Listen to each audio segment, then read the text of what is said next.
Hello friends, मैं सविता स्वागत करती हूँ आप सभी का।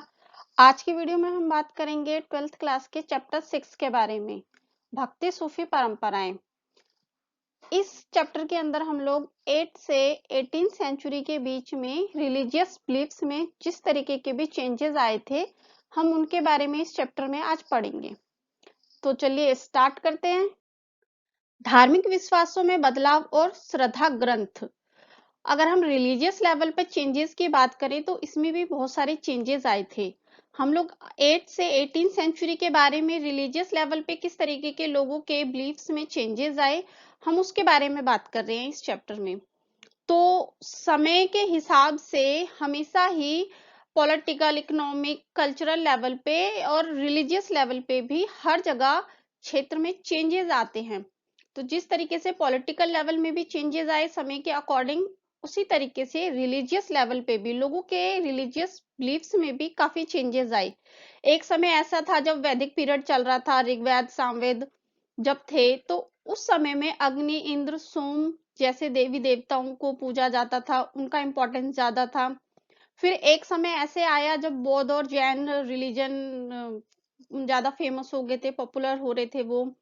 फिर धीरे धीरे सेकंड सेंचुरी तक आते आते, बीसी तक आते आते, विष्णु जी, सोम जैसे देवी देवता जो थे उनका इम्पोर्टेंस बढ़ गया, तो वो पॉपुलर होने लगे लोगों के बीच में।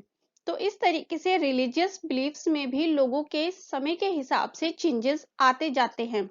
अब इस समय में अगर 8 से 18 सेंचुरी की हम बात करें तो इस समय में काफी सारे नए देवी देवता उभर कर आने लगे, जिसमें विष्णु और शिवजी जी जो है, और देवी देवी जो है उनको स्पेशली देवता की, जैसे विष्णु जी की पत्नी और शिवजी जी की पत्नी के रूप में ही मान्यता मिली है और उसके रूप में उन्हें पूजा जाता है।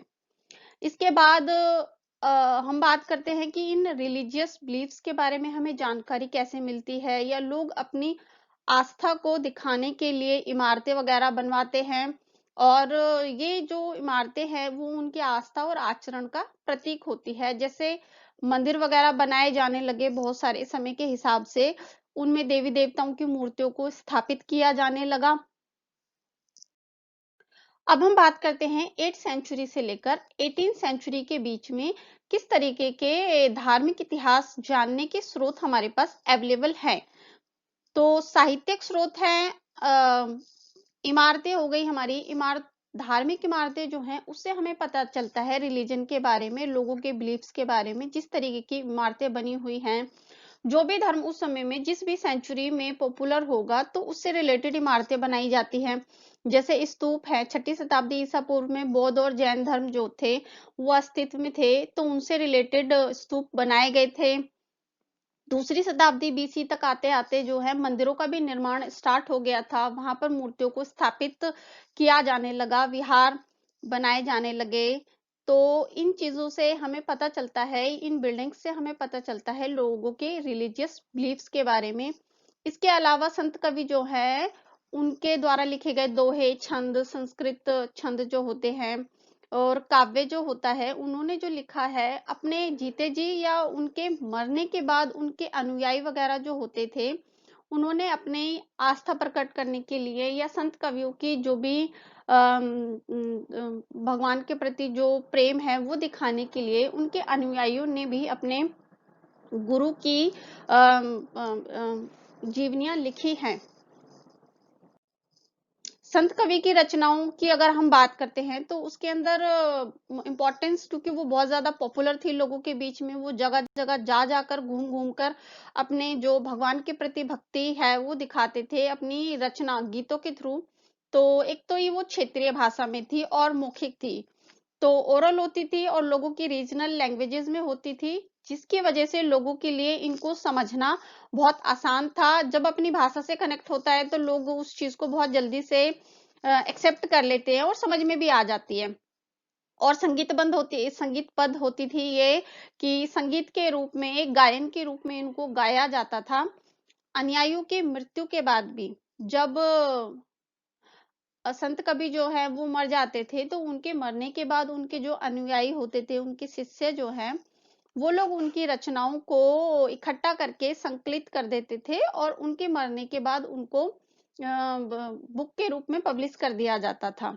इसके बाद समय के हिसाब से देखा जाए तो, क्योंकि मैंने अभी बताया आपको, समय के हिसाब से हर तरीके से हर लेवल पे चेंजेस होते रहते हैं, तो रिलीजियस चीजों में भी, रिलीजियस बिलीफ्स में भी काफी चेंजेस आए थे। तो समय के हिसाब से क्या करते हैं ये अनुयायी जो होते हैं, संत कवियों के जो अनुयायी हैं, समय के हिसाब से जो भी इनको फैक्ट, जो भी चीजें इनको अच्छी लगी वो इन्होंने स्वीकार कर ली, और जो इन्हें मतलब नॉट यूजफुल नहीं लगी तो उन चीजों को इन्होंने छोड़ दिया। तो ये एक तरीके से हिस्टोरियन के लिए, जो रिलीजियस हिस्टोरियन है, जब पुरानी चीजों के बारे में, लोगों की धार्मिक आस्था से रिलेटेड चीजों के बारे में पता लगाते हैं, तो उनके लिए एक बहुत बड़ी चुनौती हो जाती है कि ये जो रचनाएं हैं ये वाकई में सच हैं या ये सिर्फ अतिशयोक्ति है अपने जो गुरु है उसके प्रति दिखाने के लिए। तो ये एक तरीके से काफी बड़ा चैलेंज हो जाता है अनुयायियों की जो भी रचनाएं हैं, हिस्टोरियंस के लिए, रिसर्च जब करते हैं वो इस पे। आगे बढ़ते हैं, धार्मिक विश्वासों और चरणों की गंगा जमुनी बनावट। पूजा प्रणालियां जो थी, पूजा प्रणालियों में भी बहुत ज्यादा, लोगों की पूजा पाठ करने के तरीके में भी बहुत ज्यादा चेंजेस आए थे समय के हिसाब से। तो कुछ सोसाइटी में अमीर वर्ग होते हैं और कुछ एक गरीब कृषक मजदूर जो लोग होते हैं, ये उनसे रिलेटेड है। महान परंपरा उनको कहा जाता था जो समाज के प्रभुत्वशाली राजा हो गए, पुरोहित हो गए, वो जिन परंपराओं का पालन करते थे, जो पूजा प्रणाली, जिस तरीके का पूजा करते थे, जिस भगवान की पूजा करते थे, तो ये महान परंपरा जो है उससे रिलेटेड है। किसान जो थे उस समय में, जो प्रभुत्वशाली वर्ग थे, राजा थे, उनके द्वारा अपनाई गई परंपराओं को भी वो स्वीकार करते थे और उनका पालन करते थे। बट इसके अलावा भी जो किसान मजदूर वर्ग जो था, वो उनकी अपनी खुद की भी कुछ धार्मिक परंपराएं थी जिनको वो फॉलो करते थे। इन चीजों से अलग जो पुरोहित वर्ग था उससे अलग इनकी कुछ परंपराएं थी जिनको ये फॉलो करते थे। तो इस तरीके से सोसाइटी में उस समय में दो तरीके की पूजा प्रणालियां जो थी वो चल रही थी। इस समय में दो प्रक्रियाएं कार्यरत थी 8 से 18 सेंचुरी के बीच में। पहला तो एक ये है कि ब्राह्मणीय विचारधारा जो थी उनको प्रसार उनका ज्यादा होने लगा था। दूसरा, पौराणिक ग्रंथ की रचना संकलन हो गया था, और ये जो ग्रंथ थे वो संस्कृत सरल छंद में थे जो आम लोग आसानी से समझ सकते हैं। पहले क्या होता था कि पहले की जो संस्कृत थी, जैसे महाभारत पुराण जो मेन ग्रंथ लिखे गए हैं, एक्चुअल उनकी लैंग्वेज जो थी वो बहुत टफ होती थी, जिसको पढ़ा लिखा वर्ग, जिसको संस्कृत आती है अच्छे से, वही समझ सकता था। बट ये जो पौराणिक ग्रंथ जो लिखे गए हैं वो इतना इजी संस्कृत छंदों में लिखे गए हैं जिसको कोई भी आम इंसान आसानी से समझ सकता है। इसके अलावा स्त्री और जो शूद्रों की आस्थाओं को भी ब्राह्मणों द्वारा मान्यता दी गई थी।